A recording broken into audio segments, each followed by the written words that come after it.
Hello and welcome to the first ever member-led interview at Compound, where we are handing over the microphone to Compound members to invite on authors, writers, thinkers that they admire to talk about common challenges that I think a lot of us are working through and thinking through ourselves. So I couldn't imagine a better first host and a better first guest than Nick DeWild, who brought on the author Liz Fosslien to talk about, I think, a very common challenge. How do you integrate your kind of creativity and creative impulses with your profession and with your full-time work? And there's few people as qualified to talk about this as Liz. So I hope you enjoy this wonderful conversation between Nick DeWild and Liz Fosslien.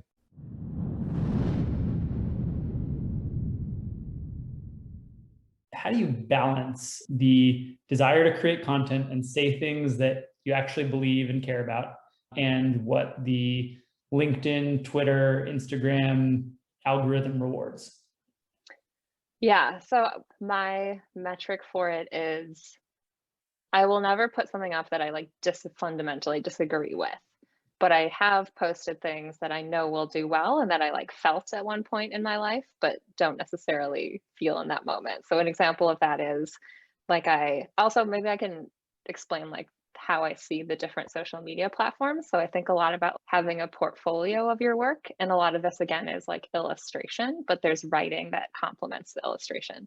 And so to me, someone going to your LinkedIn profile or your Twitter or your Instagram is it's more of a portfolio, whereas I consider Facebook like a garbage dump. So I have a Facebook page, but basically I don't know anyone who goes to a Facebook page and this is a wonderful aesthetic experience where I love to consume content. It's just truly a disaster. And so I think the main way that people see whatever you put on a Facebook page is in their Facebook feed, which is also a complete disaster. And so that's where I'll actually put and write stuff. I just use that as if I have an idea, I'll quickly create a version of it and put it on Facebook.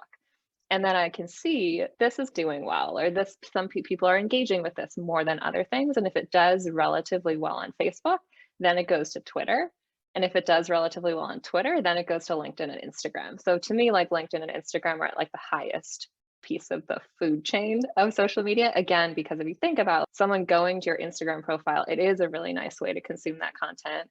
It gives them a full view of what you've done. And so the places where you can put your best foot forward because the social media or the platform allows it, that's where I would try to get the sort of most filtered, most tested content. So for writing, I think that would be your personal blog or having featured posts. Most popular, I think I also do a written newsletter, and there I'll touch on the themes that I have seen perform well on Facebook and then Twitter and LinkedIn and Instagram. So it's all kind of testing stuff in, again, the garbage dump of Facebook, and then pulling out the themes and content that is doing very well. And then, yeah, so as to the question, I think, yeah, it's sometimes I think on Instagram, they want to be seen as the positive thing. And so I think figuring out what does that platform want to be seen as, what are their objectives? And as much as you can both figure out, it's all kind of symbiosis, right? It's what are people going to respond to on that platform? Each platform has its own audience and its own voice and take, even if it's all user generated content. And then that's going to be similar to what the objectives are of that company. So what are Twitter's objectives? What are they more likely to promote? And then, yeah, creating content that fits that, but that isn't, I just don't think you should ever post something that feels like you don't fundamentally agree with. So Vondan had a good question, which is, Vondan, why don't you unmute and ask? Yeah, sure, totally. Liz, thanks so much for doing this. I'm a fan of your work, and so this is great. So my question is essentially, how often do you try things on the garbage dump of Facebook that don't necessarily get graduated to, let's say, Twitter and then Instagram and LinkedIn? How much do you lose in the funnel of that?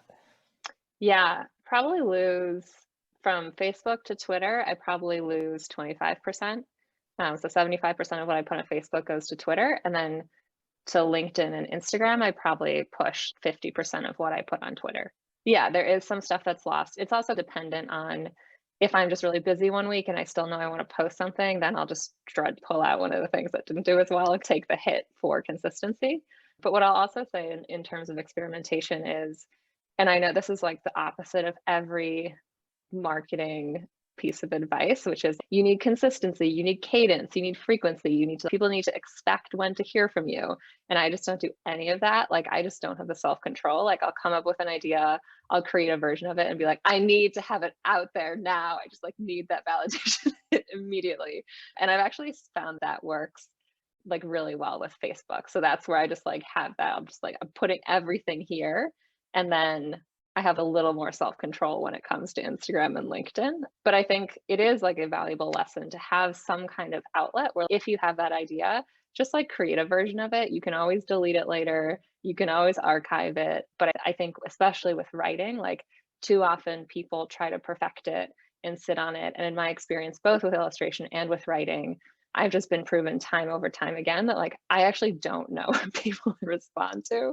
There's so many times kill your darlings. And for me, the experience has been like the internet will kill my darlings because I will pour my heart and soul into something, put it up, and then it's like the worst performing thing I've ever done. And I just can't understand it. And then something that was an afterthought will just people really resonate with it. So I think like I just check my own arrogance around like what is going to land with people and just test it. You just never know. And the nice thing about especially social media is, to use a buzzword from like 2014, it's just so ephemeral that you like I tweet and delete all the time. Yeah, so that's Who's your audience on these different platforms, and what have you learned about them over time based on these tests about what gets them to engage, what gets them to write angry comments? Yeah, so I usually don't go for the angry comments route because I am like conflict avoidant. So it stresses me out too much. But that actually works really well with, yeah, I think this is also against every piece of marketing advice, but when I initially started, I didn't have that. This is the target audience on Instagram. This is my target audience for newsletter. We honestly really didn't even have this is target audience for a book. We had a best guess, but a lot of it was like what feels interesting. And I think this is also useful for anything you write, even in a business context, is just write the thing that you would want to read.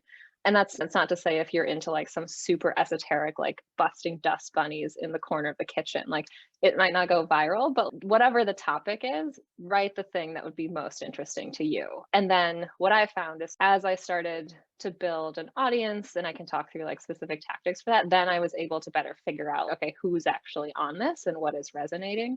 But high level, I can say Instagram and LinkedIn, people want to feel good. And that's also what those companies want to do. They want to be seen as like Instagram is like the nice part of Facebook. So they're promoting positive stuff. A little sarcasm is fine, but it still needs to generally be like empathy and it's okay to be not okay, which are also messages, again, like I said, like I believe in, but I just produce them a lot more because that's what those platforms reward. The newsletter, the audience tends to be much more like professionals. So there it'll be more like return to offices. It's still this thread of emotions, but it's more going into the specific details of like, how do you have an emotionally intelligent conversation? What's a timely topical thing that we think people will share? And then I think Twitter is where people respond more to sarcasm and cynicism. But it was like a process to figure that out. But yeah, again, like I said, I would say the takeaway is like LinkedIn and Instagram, like people want to feel good in a newsletter. So like longer form stuff, people usually want some kind of like theory and then specific tactical tips so they can walk away with a soundbite and actions. And Twitter is just put your snarky stuff forward. And then you said how you built an audience. Curious, was that sort of how you thought about building an audience, or do you have a second layer of thoughts on top of that? Second layer. Okay. The newsletter, the best thing we did for the newsletter was put like a bunch of assessments. And so I do this with Molly, my friend and co-author of the book. We put a bunch of assessments on our website, and to get the results of the assessment, you have to give us your email. And that I think has been 90% of our newsletter growth because people just love assessments. I am guilty of this too. It's like, are you a sultry summer or what? It can be the dumbest thing and I'll fill it out. But so ours were like, it's still like very on topic of what we write about, which is emotions at work. So somewhere, does your team feel belonging? What kind of, are you an over emoter, under emoter? Is there psychological safety on your team? Things like that. So I think that's really useful. We actually had that. I got that advice from Laszlo Bock, who used to be the head of HR at Google and wrote a New York Times bestselling book and is now my boss. And he also was like, assessments are a wonderful way to build an audience and give people like something to talk about and something to learn about themselves. So that's been a really big one. Just making everything like as shareable as possible. Part of the reason that the illustrations, like we initially weren't even sure if we were going to illustrate the book or that was even going to be a thing that we were doing. But it just seemed it was something that people could photograph, could pick up. It just makes it much more shareable than a piece of text. So also thinking about like visuals, maybe you can call out quotes, just making it easy for people to take little snippets and give them to others. And then on Instagram and LinkedIn specifically, I'm trying to think what's like useful about this. On Instagram, I had in the early days like a Python script that was like liking stuff from hashtags that I thought was like going to resonate with my audience. So I was just like trying to get anyone to notice me. But I think the biggest thing there was actually similar to the economics charts, was like figuring out there's usually content sharers.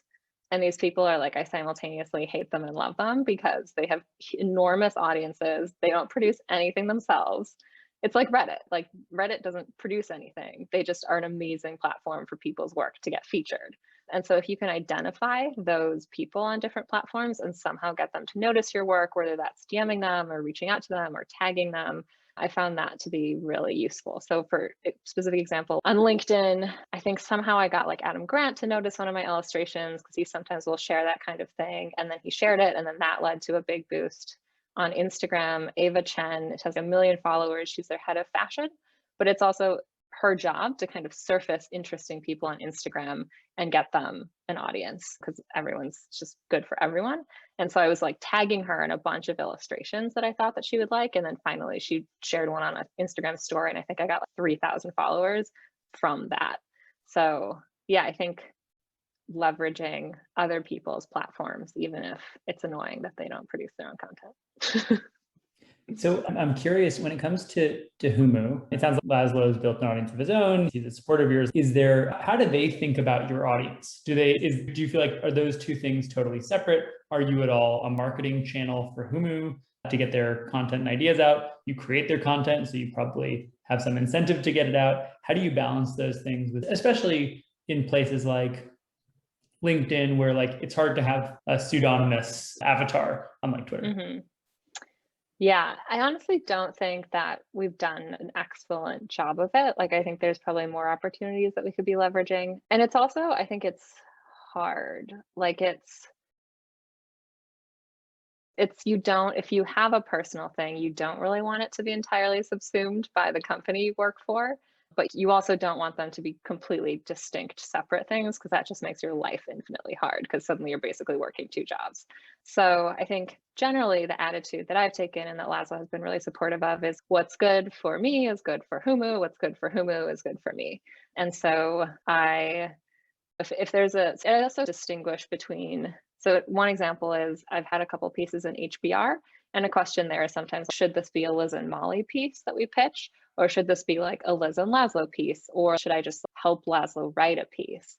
And there it's usually, okay, if this is like very clearly emotions at work, which is what my book is about, and what a lot of my personal work is about, then it's more of a Liz and Molly thing.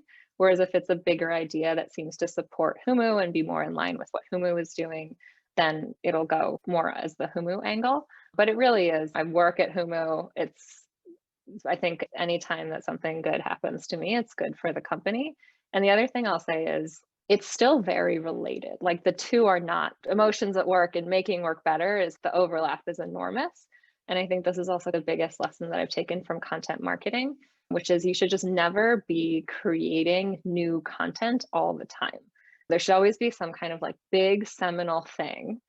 And then that just is your content for months, right? So like in content marketing, it's an ebook or it's a long form piece. And then that turns into 5 blog posts. And then that turns into the script for a webinar. And then that turns into another blog post. And then that turns into 50 tweets. And it's just that can carry you for a long time. Same thing with the book. Like when the book was published, we got this advice from a couple other authors, which is, I think it's easy to have this mentality of, I don't want to give people a sneak peek, or I don't want to give people a preview because it'll ruin the thing. And just no one's going to go everywhere across the internet and like piece together your entire book. Like, who cares?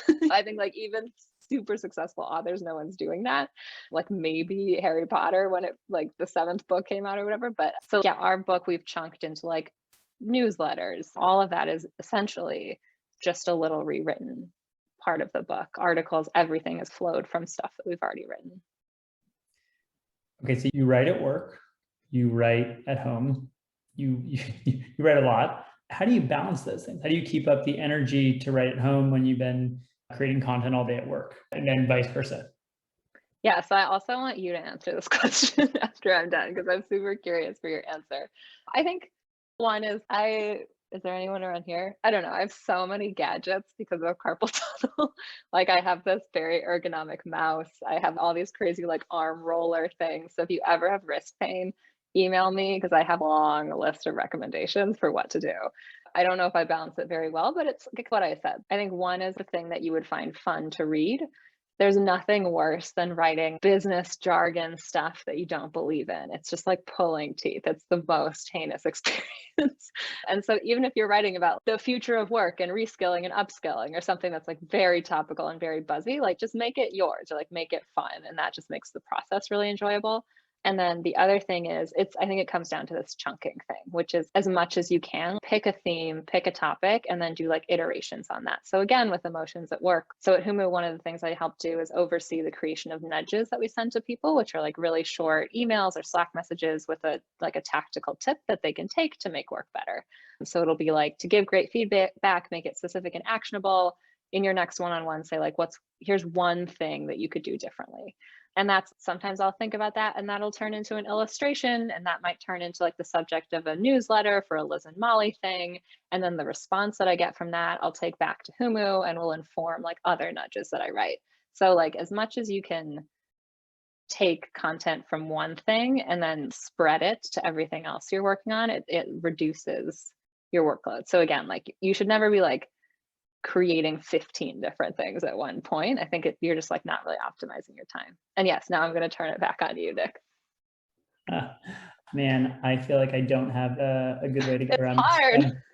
Yeah, I think there's probably a difference of being in product marketing versus content, which is like to some degree the intense writing exercises I can get away from. Although there's enough writing and message building that it is quite tiring. I think what I found is you have to be writing something that just sustains your energy, that you're like curious about and you find fun and interesting. I think the other thing is there's a really, when you work a full-time job, there's a really nice thing about having, so for me, it's a newsletter, right? And maybe a Twitter account, but it's like very nice to have something that is totally yours, where like its growth, the products it puts out are totally under your control. And if nothing ships, then that's on you too.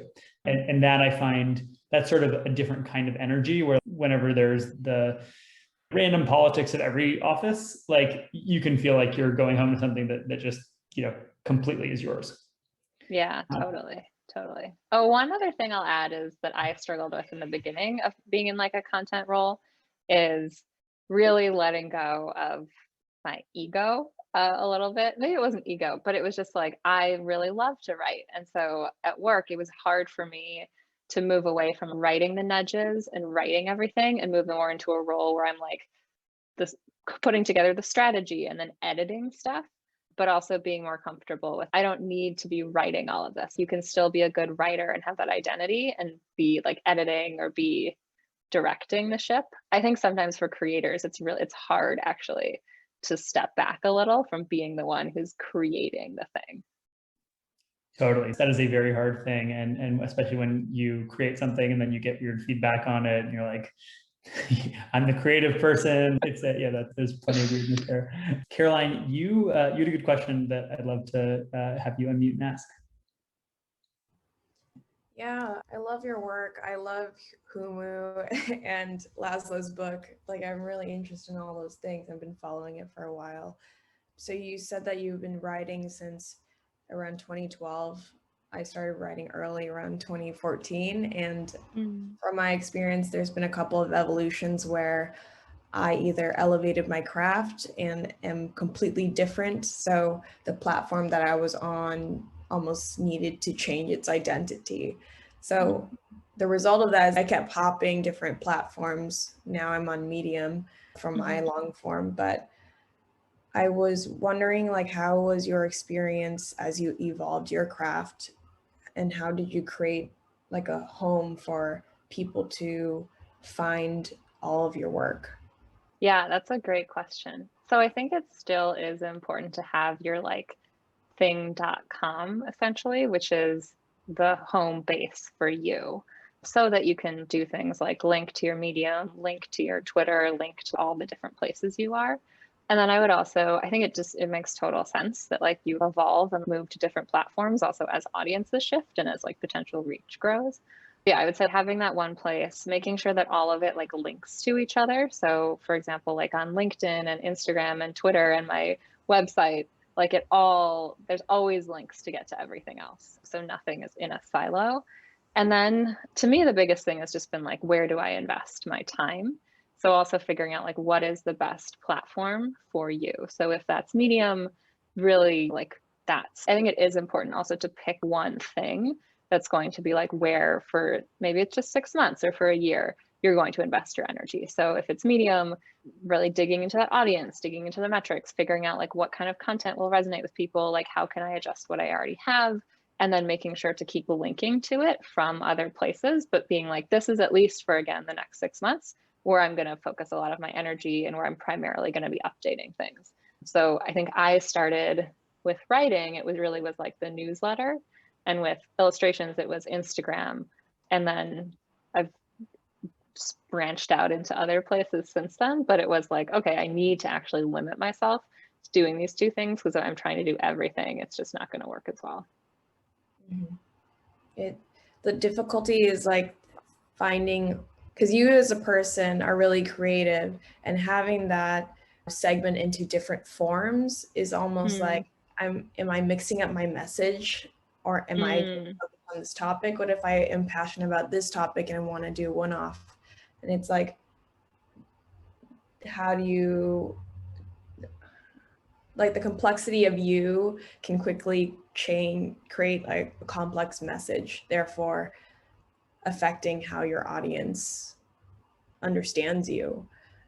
Totally. Yeah. No, so the first book that I wrote with Molly, I'm not credited as an illustrator anywhere. And that was like very intentional on my part, because I was just like, I want to be taken seriously as a writer and as a professional. And I think I don't want to be seen as the cartoonist. And I actually, looking back, regret that. I think we're still not there, but we're definitely moving more towards a world where you can have your foot in different things and still be like a presentable, here's who I am as my sort of main brand and main identity. It's still hard. I think I even have that within myself. Like sometimes I will be like, who am I? I want to be taken seriously at work, but I'm also just like at 1 a.m. like going through 16-year-olds Instagram's accounts because I want them to repost my illustrations. What am I doing with my life? I think the biggest thing is just like viewing it as experimentation. And I like truly believe that I'll speak to myself for like, sometimes I grew up, my parents are immigrants, they're academics. Art was always like the fastest way to be poor. Like they really wanted me to be pre-med or a banker, like investment banker, doctor. That was like the career for Liz. And I think what I found is if you do something that feels true to you, that you really enjoy, and then as it's your actual most likely path towards success, because it's just like you're going to do it on the weekends in a way that you are not going to work that hard on something that you don't like and that you hate. And then as you become successful at it, it just doesn't matter anymore. Like my parents will be like, oh my God, look at this person who followed you on Instagram. And I never would have thought that was possible 10 years ago when they were like, oh, economics, why are you majoring in that pre-med? So this is like a very loopy answer. But I think one, just being more comfortable with having different identities. And then also like having, again, this like thing.com where you're like, this is me, this is my main job, this is what I do, here are my projects. And I'm trying to think if there's good examples of people who have done this. I'm just blanking on names completely right now. I think Brie Wolfson is someone who does it well. She was at Stripe and is now at Figma and is like a marketing person, but also wrote a novel and has different random side things.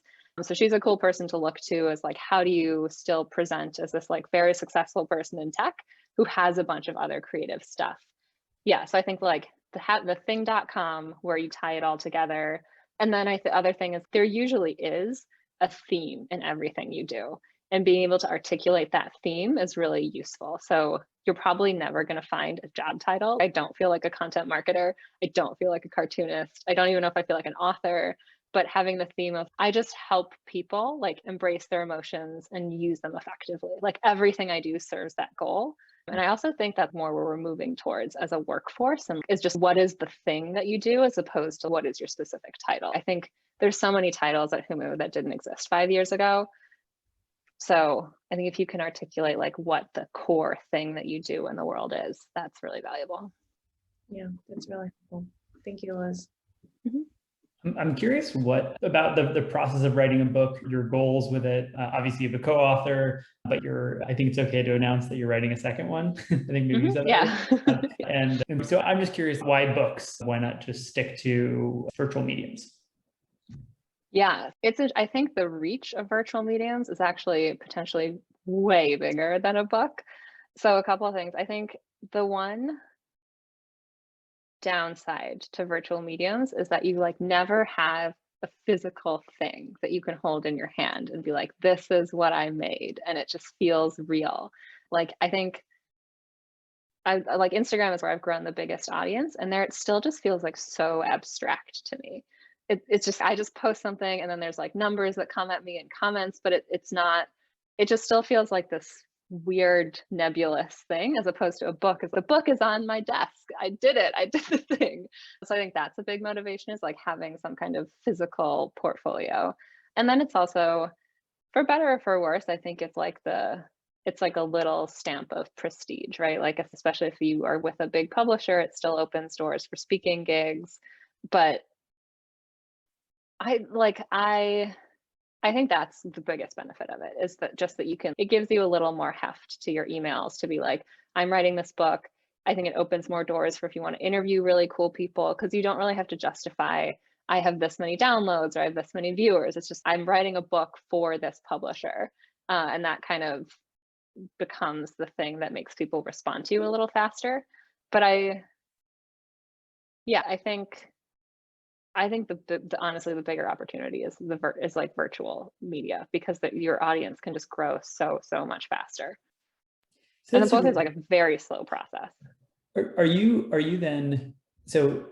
bearish on self-publishing if really the goal ends up being to actually get the sort of prestige of the publisher? Can you rephrase the question? Sorry, I realized that wasn't right. If you think about the decision to write a book versus publish using a virtual medium, your ideas, right? There was this idea that really a lot more people would go self-publish because it was a way to circumvent the big publishers who are acting as gatekeepers. Mm-hmm. But if the real benefit of a book versus starting a Substack or something like that is much more about the prestige associated with the publisher, does that make you less bullish on, let's say, like nonfiction, the sort of thing that couldn't make it into that could be chunked up in a bunch of different ways, going through self-publishing versus through big name publishers? Yeah,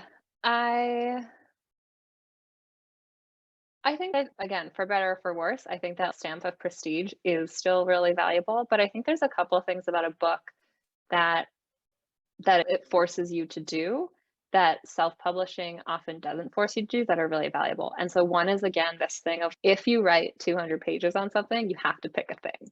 And I think when you're self-publishing, it's much easier to be like, this is something I find interesting, and that's something I find interesting. And it's less, this is the thing that I'm doing and that I want to be recognized for. So people now are just like, oh, the book is like emotions at work. That's what you do. And I don't know if that would be so clear in people's minds if it was, again, just like all these random projects that I have. So it's like a forcing function of what is your thesis in terms of like your work and how you present to the world. And then, yeah, it's also still like the benefits of publishing with a big publisher are that they have like relationships with the media. But I would say you usually don't get a book deal that easily unless you've built up some kind of audience on your own. So they're still relying on like self-publishers. And over what I heard from authors, and what I think is true, is unless you're like Dan Pink or Adam Grant or one of these like household names, you have to do a lot of your own marketing. So I would say even if you wanted to go the traditional book publishing route, it's just only ever useful to you to have self-published a lot and have tested out ideas and have built out your own audience. Yeah, and like I said, again, like a book is just a very slow process. It's 3 years. It takes maybe a year or two to write it, and then they get it, and then it still takes another year to publish. And so it's just so much harder to test out ideas. It's much easier to like, I think with writing, every single writer I've ever talked to, you just get into the slump sometimes where you're like, I hate everything I've ever written. I don't know why I'm doing this. It looks horrible. And I think with a book that it's like the worst possible platform for your self-esteem because you're just never putting anything out. So yeah, this is not like a direct answer. I would say I think a book is still extremely useful, but the book is still based on what's going on in the self-publishing world. So I think you can build like a huge audience self-publishing probably even more easily than you can with a book. Yeah, it strikes me like you're probably, when you compare the book to the work you do on social media every day, you're not getting the little dopamine hits along the way and of kind of the building in public aspect of media versus like writing a book. It's like wait for it to all come once it's published. Yeah, and it's like a huge investment with question ROI, right? There were so many books that I remember. This is a big thing in publishing when Trump won in 2016.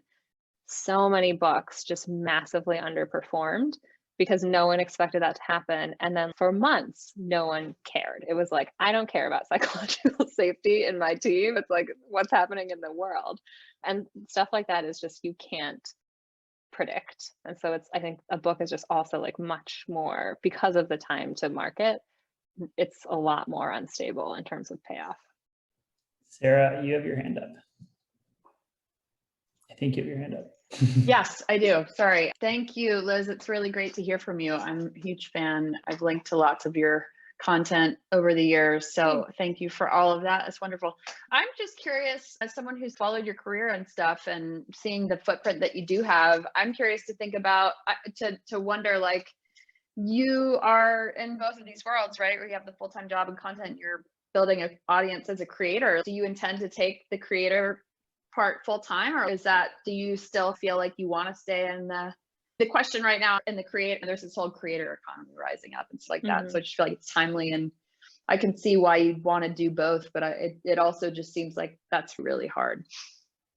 Yeah, I ask myself this all the time, and I think a lot of it is just, what is your personal risk tolerance? And as much as I say, now I'm an artist, I still have like immigrant parents in my head, where I like health insurance and I like the steady salary. And so I actually, for me personally, I think having a full-time job, and I think ultimately it might be like some kind of part-time thing, although I have heard the advice, which I think is probably true, that like never work part-time because you're going to work full-time but get paid for part-time. I've found that to be true. Yeah. So I think for me, like actually having that steady salary makes me a way better creator because I'm just not so stressed about it. Like the moment that it becomes like, oh, I have to put something out today, or I have to write this newsletter, it just all falls apart. And I again, because I'm like risk averse and probably more anxious than most. And Nick alluded to this earlier too, where I think having the two actually makes me better at each one. Because with work, if there's internal politics or I have a bad day, it's just not as hard because I'm like, whatever, I'll just go look at like my other thing that I'm doing. And then if that doesn't work as well, then I can go and dive into work the next day. So I find it's like emotion regulation to have this steady thing. And then I think then it becomes like an art form of carving out time to do your personal thing, because it's really easy. Like I think it's when you're in a company, it's so easy to suddenly be like, oh my God, I care about all these things that I actually don't really care about, but everyone else is caring about them. So I suddenly need to like ice pick my way up the corporate ladder and throw myself into this.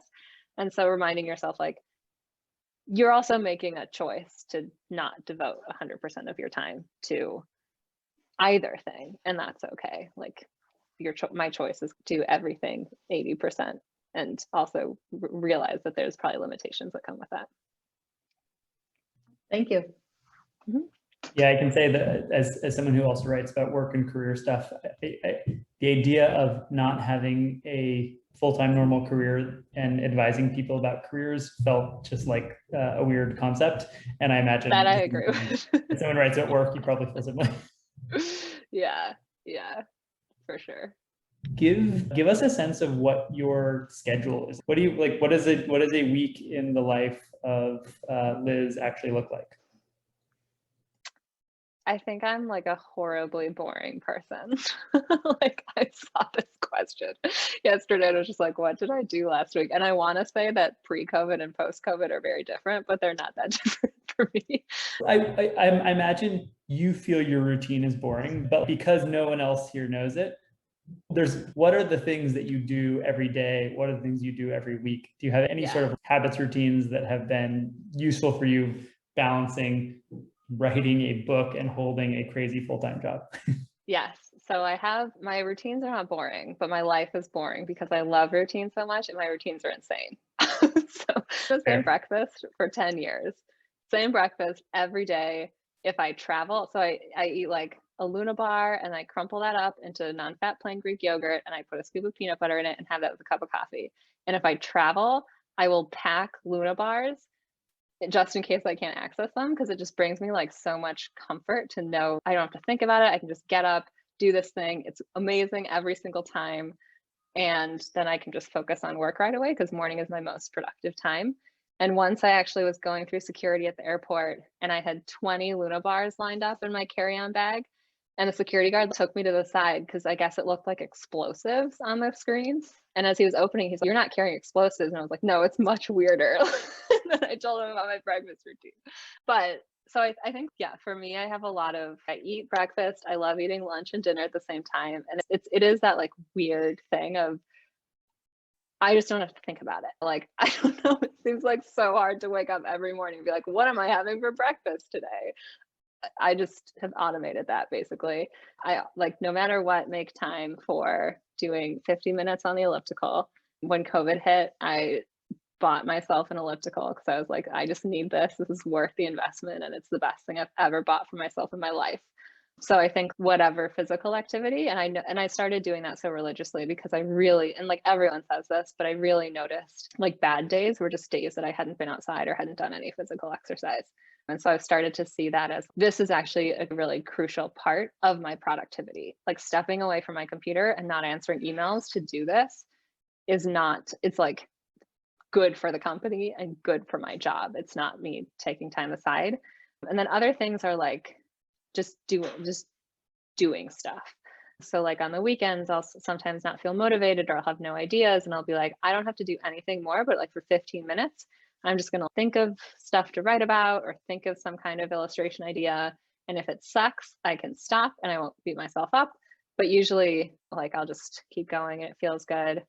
The other thing I'll say is I have a lot of accountability friends that I will like force accountability on myself, but I've also picked them carefully and they're usually other creators. So my friend has this analogy that I really love, which is like an idea is like it's like a plant. And so it sprouts and you can see the potential. Like there's so many times that I've been like, oh, this would be an interesting thing to write about, or this would be a great illustration. And then if I like explain it to someone who's not a creator, they just don't get it. And they're like, great, cool. And some of that's so deflating. It's like they saw the sprout, they couldn't see the tree. And so they just stepped on the sprout and it's over. And then I just don't do it. So it's like finding people in your life that can also help you see the tree.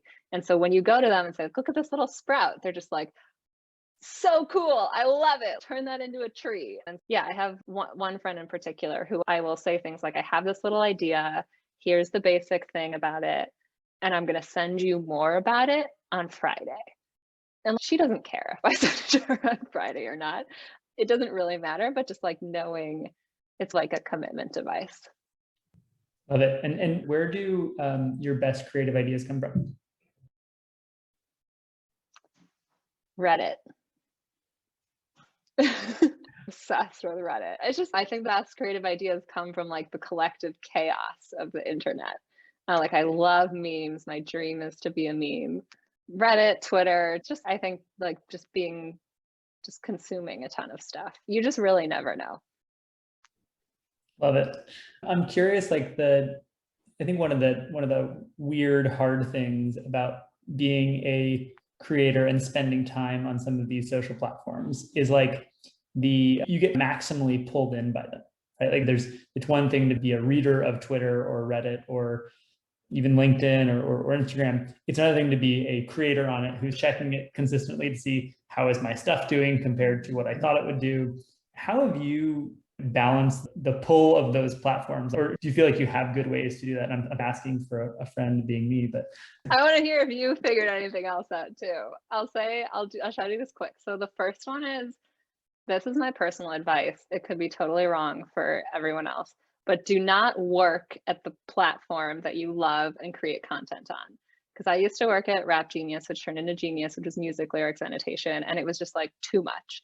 And then I actually, after that, got a job offer at Reddit, and I turned it down for the explicit reason of I already Reddit all the time. I already post stuff on Reddit all the time.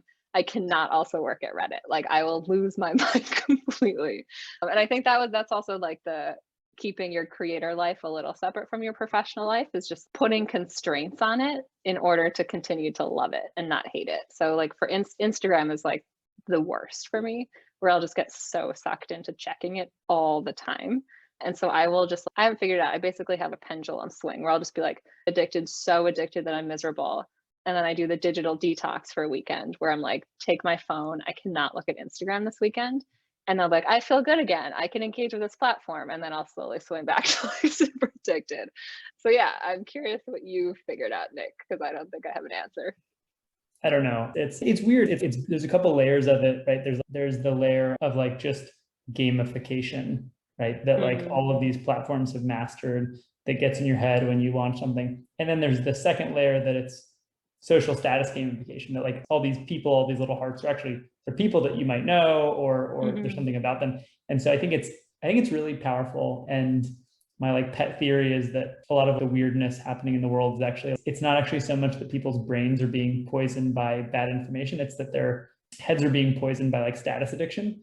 There's this really interesting, not to take a weird veer into politics, but when the Capitol got stormed, there are all these photos of people who stormed the Capitol holding up phones. And if you look at through these pictures, you'll just see every single person has a phone. They're live streaming themselves. There's literally one where someone's going up against like riot cops in full gear, and you expect them to be holding like a sword. He's holding a phone in his hand, and you're just like, oh, everyone is performing and LARPing and live streaming themselves all the time. And so I think of that as like the dark place that social media and even like the creator world, I think, can send you if you're not careful. Yeah, totally. Also, that reminds me of another thing where I think it's also really easy to start to be like, get on like the hedonic wheel of happiness or whatever it's called, where it's, I have 5,000 followers now, and when I have 10,000, I'll just be like creatively fulfilled. You will not be creatively fulfilled. You'll be like, why don't I have 20,000? And I think it's just like getting sucked into that. And yeah, it feels nice to have more and more, but it's not like you're ever going to reach a pinnacle and feel euphoria. Totally. Okay, we are at time. So let me ask you before we go, where can the folks who are on this call, who are going to watch this YouTube video, where can they find you? Where can they engage with your great work? Everywhere, Nick. Find me anywhere. No. Like Fosslien.com, Fosslien, hard to spell, great for SEO. And then probably like Instagram, Liz and Molly, Molie. Look me up on LinkedIn. I think those are, don't look me up on Facebook because I don't want you to see everything I'm posting there. Yeah. Buy a book. Oh, Liz also has an amazing hat that she made. Oh yeah, my Zoom fatigue hat. Zoom fatigue. Maybe go up a little bit closer to the camera so you can really see that. Yeah. Okay. So the Zoom fatigue hat, we learned, has even better margins for Liz in the book. If you hunt around her social media, you can probably find a link to it. All right. Thank you, everyone. Thanks, everyone. Thanks so much, Liz. Bye. Thank you. Love this talk.